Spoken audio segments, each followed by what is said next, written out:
Hey guys, today I'll be making some wooden wall art. I'll be cutting some really fun shapes and I'm going to be doing it all with this Orbital Jigsaw from HART. This is the tool for making curved or irregular cuts and is great for beginners and experienced users alike. It has 4 orbital speed settings.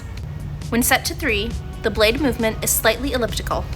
As the blade cuts up, the blade moves slightly forward, and then as the blade cuts down, it moves slightly back. High orbital settings are for making fast, aggressive cuts.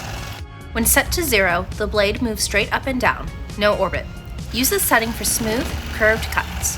The variable speed gives you even more control. Turn it up to make large, broad cuts, and slow it down for more precise, intricate cuts. When your blade gets dull, you can easily change it out for a new one. And when you want to spice it up with an angled cut, this tool has you covered. It's part of the HART 20-volt cordless system. Hit up Walmart to get yours. Before I go, make sure you check out my Precision Craft rotary video to find out how I bring these little birdies to life. Now go make something.